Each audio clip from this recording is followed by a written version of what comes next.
தேசம் பாரத் நேயர்களுக்கு அன்பு வணக்கம். வருத்தமான பதிவு தான் இது. தமிழக பாஜக சார்பில் தேசிய ஜனநாயக கூட்டணியில் போட்டியிடுற 27 வேட்பாளர்களுடைய பெயர் வெளியாகிருக்குது. இந்த பெயர் வெளியான பட்டியலை பார்த்த உடனே பாஜக தொண்டர்கள் மிகுந்த அதிர்ச்சியும் வருத்தமும் அடைஞ்சிருக்கிறாங்க. குறிப்பாக சொல்லணும்னா கோவை பகுதி, கோவை, திருப்பூர், ஈரோடு இந்த பகுதிகளில் மிகவும் நெருக்கமாக பழகினவர் திரு அண்ணாமலை அவர்கள். அந்த பகுதியில் அந்த சரௌண்டிங்கில் ஏதோ ஒரு தொகுதி கிடைக்கும், மாற்றத்துக்கு உட்படுத்தி ஒரு தொகுதியை வாங்கி கொடுப்பாங்க, எப்படி இருந்தாலும் அவர் நிற்பார், சிங்காநல்லூரோ சூலூரோ ஏதோ ஒரு இடத்துல நிற்பாருன்னு சொல்லி ரொம்ப எதிர்பார்ப்பு இருந்தாங்க. ஏன்னாட்டா அவ்வளோ தூரம் தாமதமாச்சு இந்த பட்டியல் வெளியாக இருக்கு. இப்போ வெளியிட்டிருக்கிற பட்டியல் 2-3 நாளுக்கு முன்னாடியே தயாரான பட்டியல் தான். அதை 3 நாள் தாமதமானதுக்கு காரணம் என்ன? ஒன்று. இன்னொன்று, அண்ணாமலை அவர்கள் அவர் தெளிவு ஆரம்பத்திலே சொல்லிட்டாரு, நான் தேர்தலில் நிற்க மாட்டேன்னு சொல்லி. அதை கடைசி வரைக்கும் அவர் எப்பவுமே பின்வாங்கினா நமக்கு தெரிந்து இல்லை. அது பிரதமரே சொன்னாலும் பின்வாங்க மாட்டாருங்கிற மாதிரி தான் இப்போ தெரிய வந்திருக்கு. ரைட், ஓகே, சரி. இப்போ வெளியிட்டுக்கிற இந்த தொகுதிகள் அறிவிப்பில் எத்தனை பேர் ஜெயிச்சிருவாங்கன்னு நமக்கு நம்பிக்கை இருக்கு. எல் முருகன் கடந்த முறை 2021 திருப்பூர் மாவட்டம் தாராபுரம் தொகுதியில் நின்று 1392 வாக்குகள் வித்தியாசத்தில் புதிய அறிமுக வேட்பாளர் அப்படின்னு கையில் வெளி செல்வராஜ் அவங்ககிட்ட தோல்வியடைந்தார். இவர் மாநில தலைவர், ஒரு தேசிய கட்சியினுடைய மாநில தலைவர், தோல்வியடைந்தார். அப்போ அதிமுக கூட்டணியில் தான் இருந்துச்சு. அந்த பெல்ட்டு அதிமுக ஏற்கனவே பொன்னுச்சாமி அப்படிங்கிற ஒரு ஜெயித்த தொகுதி. அதற்கப்புறமா இப்போ நடக்கிற இந்த தேர்தலில் கூட அதே பொன்னுச்சாமி அவர்களுடைய மனைவி சத்தியபாமா தான் நிற்கிறாங்க. அதிமுகவுக்கு கிட்டத்தட்ட நல்ல வாக்கு வங்கியுள்ள செல்வாக்கான ஒரு தொகுதி தான் அந்த தாராபுரம் தொகுதி. அப்போ அதிமுக கூட்டணி எந்த அளவுக்கு வேலை செஞ்சுச்சு? முருகன் ஏன் தோத்தாரு? கூட்டணியை பொறுத்த வரைக்கும் அதிமுக எந்த அளவுக்கு நம்பகமான கட்சிங்கிறது எல்லாத்துக்குமே தெரியும். இருப்பினும் கூட உங்களுடைய 18.5% வாக்குகளை அண்ணாமலை தன்னுடைய உழைப்பால தனியாக ஒரு கூட்டணி அமைச்சு கடந்த பார்லிமெண்ட் எலெக்ஷன்ல நிரூபிச்சு காட்டினாரு. 18.5% வாக்கு வங்கிய கூட்டணிக்கு தனியாக 11.5% வாக்குகளை நிரூபிச்சாரு பார்லிமெண்ட் எலெக்ஷன்ல. ரைட்டு. அந்த தொகுதிகளுக்கான சதவிகிதம் இருக்குல்ல, அந்த சதவீதத்துக்கு சரியான தொகுதி 27. சரி, ரைட், ஓகே. எண்ணிக்கை குறைவு, பரவாயில்ல. அந்த எண்ணிக்கை குறைவாக இருந்தால் கூட அந்த 27 தொகுதியுமே கடந்த பாராளுமன்ற தேர்தலில் 2ஆம் இடமா பாஜக வந்துச்சல் அதிமுக ஓவர்டேக் பண்ணி அந்த தொகுதிகளில் எத்தனை தொகுதி இருக்குது சொல்ல முடியுமா?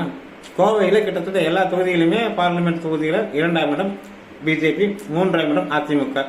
அந்த இடங்களை கேட்டு வாங்கியிருக்கலாமே தாராளமாக. இத்தனை சொதப்பி இப்படி ஒரு பட்டியல்.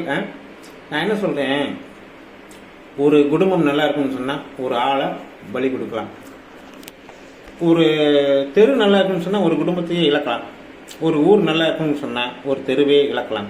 அது மாதிரி ஒரு மாநிலம் நல்லா இருக்குன்னு சொன்னா 4 பேர் தேர்தலில் தோல்வி அடைகிறது தப்பு இல்லைன்னு எனக்கு தோணுது. நான் ஒரு தனி நபராக சொல்கிறேன், பாஜகவுடைய பல வருட தொண்டனாக சொல்கிறேன், நான் ஆதரவாளனாக சொல்கிறேன்.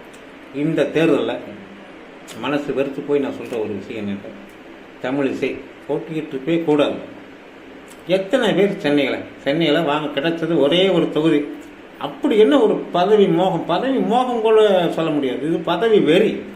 தமிழிசைக்கு அப்படி என்ன ஒரு 2 மாநிலத்துக்கு ஆளுநர் அப்படிங்கிற பதவிகள் இருந்து வேற யாராவது இந்திய அளவில் இது வரைக்கும் சுதந்திரம் வாங்கி 78 வருஷம் ஆனதுக்கப்புறம் கூட இந்த 78 வருஷத்துல யாராவது ஒருத்தர் கவர்னராக இருந்துட்டு எம்எல்ஏ எலெக்ஷனில் போட்டிட்டதா சரித்திரம் உண்டா? அப்படி என்ன பதவி வெறி கேட்டால் பார்ட்டி வித் டிஃப்ரெண்ட்டுன்னு வேற ஒரு டைலாக்கை சொல்லிக்கிறீங்க.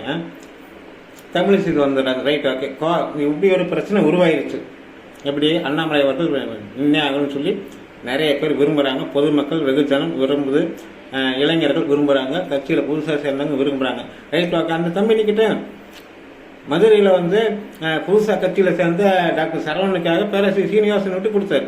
அது மாதிரி நான் விட்டுத்தார் அப்படின்னு சொல்லி வாணி சீனிவாசன் விட்டு கொடுத்துருக்கலாம். இப்போ இந்த 4 பேர் ஜெயிக்கிறது தான் முக்கியம். அதற்காகத்தான் 27 தொகுதிக்கு நீங்கள் ஒத்துக்கிட்டு இருக்கிறீங்களா அப்படிங்கிற கேள்வி சாமானிய பாஜக தொண்டன். அவனுக்கு சித்தாந்தமெல்லாம் புரியாது. சித்தாந்தத்தினுடைய வயது 100. RSS ஆரம்பிச்சது 1925. சித்தாந்தத்தினுடைய வயது 100. ஸோ இப்போ இருக்கிற 25 வயசு இளைஞன் அண்ணாமலை பின்னாடி கொடியை பிடிச்சிட்டு பாரத் மாதா கி ஜெயின்னு சொல்லிட்டு போன அந்த தொண்டனுக்கு அந்த சித்தாந்தம் புரியாது. அண்ணாமலையுடைய பேச்சு திமுக எதிர்ப்பினுடைய ரத்தத்தில் ஓடுதுன்னு சொல்லி அண்ணாமலை மைக்கை பிடிச்சி உறக்க சொன்னப்ப அதில் ஈர்க்கப்பட்டு வந்தவன் தான் இன்னைக்கு இருக்கிற சாமானிய தொண்டன். ஸோ அந்த தொண்டன் மனசுல என்ன தோணும், அவ்வளவு உழைச்சார், அவ்வளவு படித்த ஒரு மனுஷன், எதிர்காலம் பிரைட்டான ஒரு ஒளிமயமான எதிர்காலம் உள்ள ஒரு பதவியில் மாவட்ட எஸ்பியாக இருந்துட்டு அந்த பதவியை கூட ராஜினாமா பண்ணி நாட்டுக்காக பிரதமர் மோடியால் ஈர்க்கப்பட்டு வந்த அந்த அண்ணாமலைக்கு என் மண் என் மக்கள்னு சொல்லி ஊர் ஊரா தெருவா எத்தனை கிலோமீட்டர் நடந்தாரு. இதுக்கு முன்னாடி இருந்த எந்த ஒரு மாநில தலைவராவது இவ்வளவு உழைப்பு போட்டுக்கிறாங்களா? சொல்லலாம். இதுக்கு முன்னாடி இல கணேசன் இருந்தாரு, ஜனா கிருஷ்ணமூர்த்தி இருந்தாரு, KN லட்சுமணன் இருந்தாரு, கிருமாநிதி இருந்தாரு, என்ன வேணா சொல்லலாங்க. இந்த உழைப்பை எந்த மாநில தலைவர் கொடுத்தார்? பதில் சொல்லுங்க, கமெண்ட்ல சொல்லுங்க. மூத்த காரியத்தை யாராவது இருந்தால் கமெண்ட்ல சொல்லுங்க. யாருக்கு இந்த அளவுக்கு குறுகிய காலத்துல இத்தனை வாக்கு சதவீதத்தை உயர்த்தி காட்டின ஒரே ஒரு மாநில தலைவர் சொல்லுங்க. 27 தொகுதிகளை, இந்த 4 தொகுதிகளை தவிர மற்ற தொகுதிகள் அவங்க யாருன்னு தெரியாது. அவங்க வெற்றி பெறுவதற்கு நம்முடைய வாழ்த்துக்கள். ஆனால் இந்த 4 தொகுதிகள் மயிலாப்பூர் தமிழிசை சவுந்தரராஜன், கோவை வடக்கு வாணி சீனிவாசன், எல் முருகன் அவினாசி தொகுதி, இன்னொருத்தர் இருப்பார் நயினார் நாகேந்திரன் மாநில தலைவர் சாத்தூர் தொகுதி. இந்த 4 பேரும் இந்த முறை தியாகம் அவங்க செய்யலை. அண்ணாமலைக்காக ஒரு தொகுதி அவங்க தியாகம் செய்யலை. நம்ம என்னுடைய கருத்து, அந்த 4 தொகுதிகளில் இருக்கிற பாஜகனுடைய விசுவாசிகள் தொண்டர்கள் அவங்கள தியாகம் செய்ய வைக்கணும். அவங்கள தியாகம் செய்ய வைக்கணும். எப்படி? அவங்க வாழ்க்கையில் இது வரைக்கும் எதிர்பார்க்காத ஒன்று சந்திக்கணும். அவங்க சந்திக்கணும். சந்திச்சாத்தான் அந்த வழி தெரியும். அதனால அண்ணாமலை அவர்கள் பெருந்தன்மையா 27 வேட்பாளர்களுக்கும் வாழ்த்து சொல்லுவார். அவர் சுயம்பு. அவர் என்னென்ன எது அசாத்திய சாதாவேன்னு சொல்லுவாங்க, எது முடியாததோ அது செய் அப்படின்னு. இவ்வளவு எதிர்ப்பு இருந்தாலுமே ரைட், ஓகே, நான் ஒதுங்கி நிற்கிறேன், நீங்க உங்க பாயிண்ட் ஆஃப் வியூல கட்சி நடத்துங்க, தேர்தலை சந்திங்க, ரைட், ஓகே, எனக்கு இது ஒத்து வராது. அதிமுகவுடைய தயவுல நான் வெற்றி பெற்று சட்டசபை போகணும்னு நான் நினைக்கல. இதுதான் அவருடைய எண்ண ஓட்டம். எனக்கு புரியுது. உங்களுக்கும் அதில் வேற மாற்று கருத்து இருக்காதுன்னு நினைக்கிறேன். இந்த 4 பேரும் வெற்றி பெறுவதில் எந்த உடன்பாடும் எனக்கு இல்லை. மற்றவங்கெல்லாம் வெற்றி பெற்று தாராளமாக வெற்றி பெற்று, அதிமுக வெற்றி பெற்று மற்ற அதிமுக நிற்கிற இடத்துல நம்ம நம்மளுடைய சித்தாந்தத்துக்காக நம்ம வேலை செய்வோம், நம்ம கூட போவோம், அது வேற விஷயம். ஆனால் இப்போது இருக்கிற சூழ்நிலையில் ஒவ்வொரு பாஜக தொண்டனும் விரக்தியினுடைய உச்சத்தில் இருக்கு.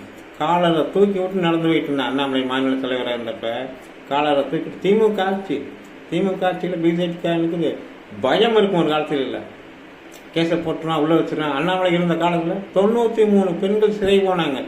இது எங்கள் அப்பா கடைன்னு சொல்லி டாஸ்மாக் கடைக்கு முன்னாடி ஸ்டாலின் படத்தை கொண்டு ஓட்டினாங்க. இவ்வளவு தில்லா திமுகவை எதிர்கொண்ட எந்த மாநில தலைவர் என்னுடைய வாழ்நாளும் நான் என்னுடைய அரசியல் அனுபவத்தில் நான் பார்த்தது கிடையாது. எனவே அந்த 4 பேர் வெற்றி பெறல, எனக்கு உடன்பாடு இல்லை. உங்களுடைய கருத்துக்களை நீங்கள் கமெண்ட்ல சொல்லுங்கள். இன்னொரு பதிவில் சந்திப்போம். நன்றி, வணக்கம்.